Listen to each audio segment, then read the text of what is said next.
Okay, picture this. It's Sunday afternoon, you've just polished off a seriously indulgent meal, maybe something creamy and rich, and then wham! This wave of intense, cramping pain grips you right under your ribs. Yeah? It comes and goes, but when it hits, it's just all-consuming. Sound familiar, or maybe just the kind of discomfort that makes you wince? Uh-huh. Well, that's the territory we're venturing into in this deep dive. Exactly. Today, our focus is sharp, biliary colic. And we're really diving into the revision notes you shared with us. Right. We want to pull out the crucial information you need to really understand this, well, surprisingly common cause of abdominal agony. Think of this as your streamlined guide, getting to the essentials. Yeah, mastering the basics. Our mission, to make biliary colic crystal clear, easy to remember, and maybe even, dare I say, interesting. Let's hope so. We're sidestepping the really dense medical jargon and just zeroing in on what's most important for you to know. What it is, what triggers it. Exactly. Who's at higher risk and sort of what's the game plan for dealing with it. Get ready for those light bulb moments. And you mentioned memory aids. Oh yeah, we'll definitely be looking at a clever little trick later. Involves 4 Fs to help you remember the key risk factors. Ah, okay. Sounds useful. So let's get straight to it then. What exactly is biliary colic? Right. In simple terms, biliary colic is abdominal pain, but it's a specific type. It happens because the tubes that carry bile, your bile ducts, get temporarily blocked or go into spasm. And the usual suspect, as your notes point out, is gallstones. Definitely, those small, hard deposits that can form in your gallbladder.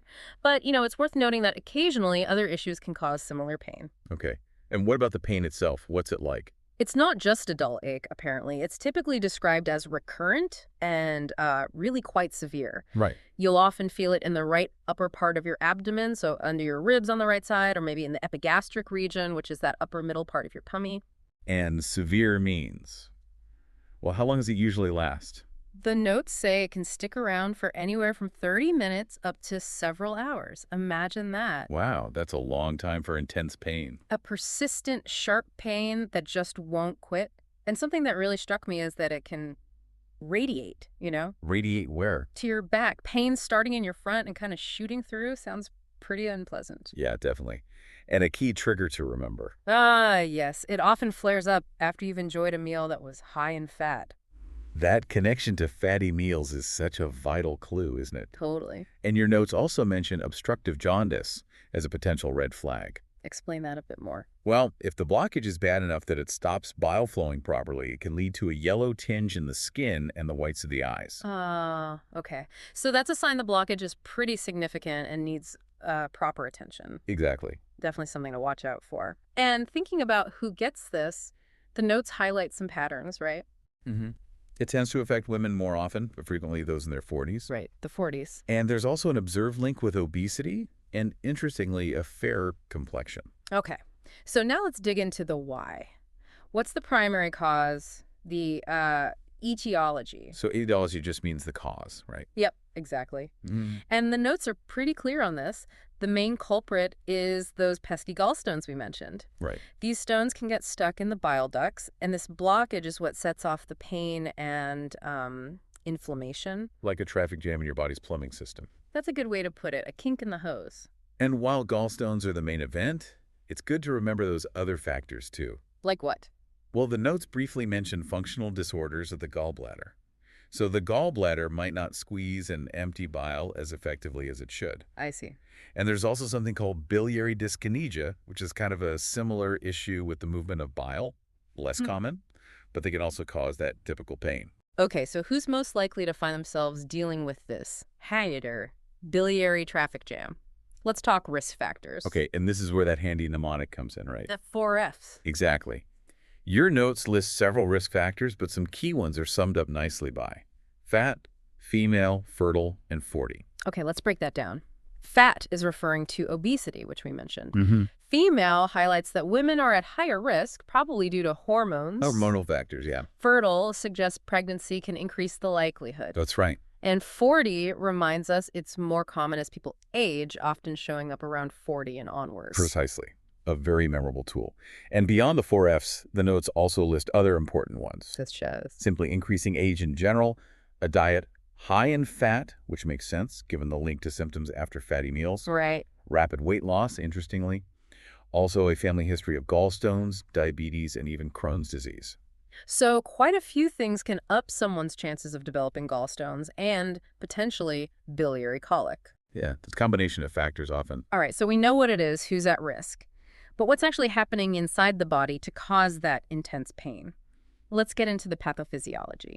Okay, so what's a basic mechanism? Well, at its core, the pain of biliary colic is a direct result of that blockage we keep talking about. Right. As your notes explain, when a gallstone gets lodged in a bile duct, it creates a backup. Bile can't flow freely. And this blockage causes a big increase in pressure. Right. Inside the gallbladder and the whole biliary system. Exactly. And that increased pressure sets off a chain reaction. The gallbladder starts to stretch. It gets distended and inflamed. Oh, okay. And it's that stretching of the gallbladder wall that's the main source of the characteristic colicky pain. That gripping wave-like sensation. Yeah, that comes and goes. And the slightly good news, perhaps, is that the pain typically goes away once the obstruction clears. How does that happen? Either the gallstone shifts and stops blocking the duct, or maybe it manages to pass completely through the system. Okay.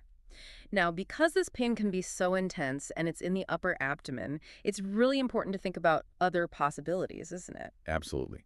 Differential diagnosis is crucial. So what else could mimic biliary colic? The notes list several conditions with similar symptoms. The most closely related one is acute cholecystitis. Which is? That's full-blown inflammation of the gallbladder itself, often because a gallstone gets properly stuck. It's usually more persistent than colic. Okay, more serious then. What else? Then there's choledocholithiasis.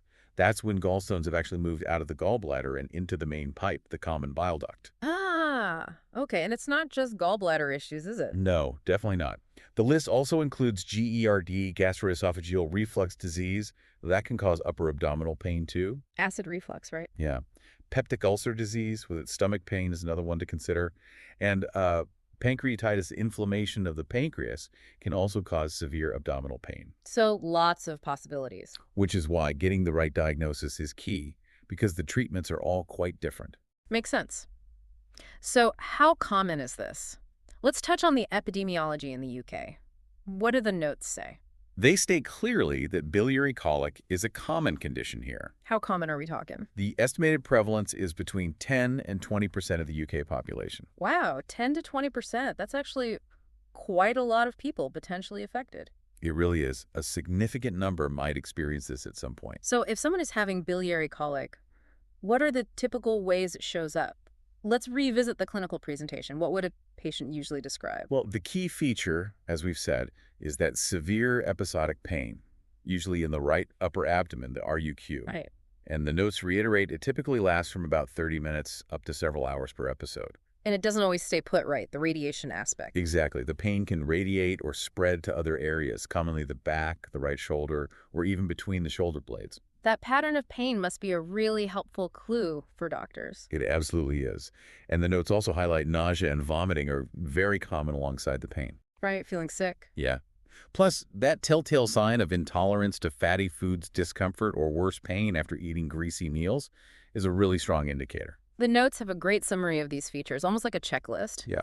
Colicky pain, RUQ, worse after eating fatty foods, maybe radiating to the right shoulder or between the blades, often with nausea and vomiting. And importantly, Yes, importantly, to help tell it apart from other things, there's usually no fever and normal liver function tests and inflammatory markers and simple, uncomplicated biliary colic. that absence of fever and those normal blood results are really key for distinguishing it from, say, acute cholecystitis. Where you would expect those markers to be off. Exactly, because the gallbladder is actively inflamed then. Okay, so someone comes in with these symptoms. What investigations are typically ordered to confirm it's biliary colic? Right, the diagnostic steps. The primary investigation for actually seeing the gallstones is an abdominal ultrasound. Just like the ones used in pregnancy.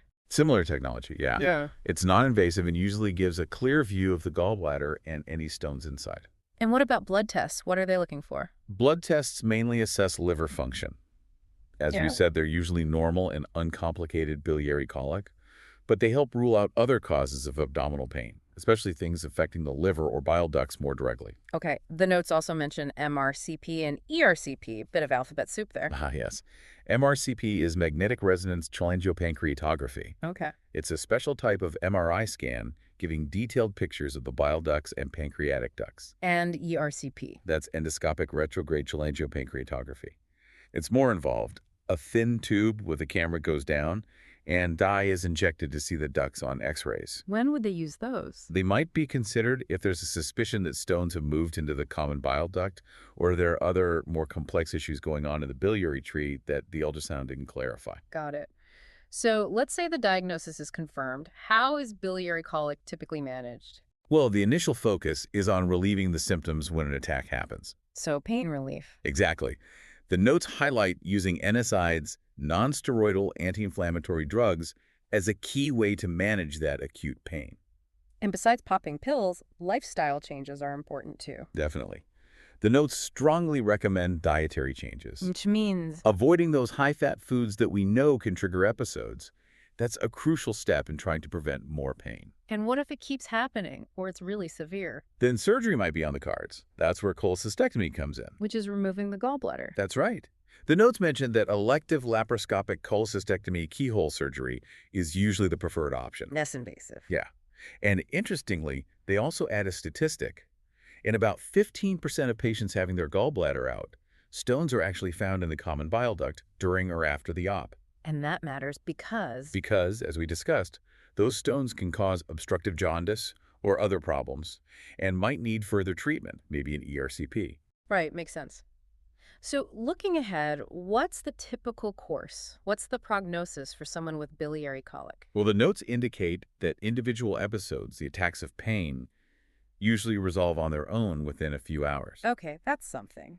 And this is a big, but if the underlying cause, usually the gallstones, isn't dealt with through definitive treatment like surgery, Yeah. recurrence is very common.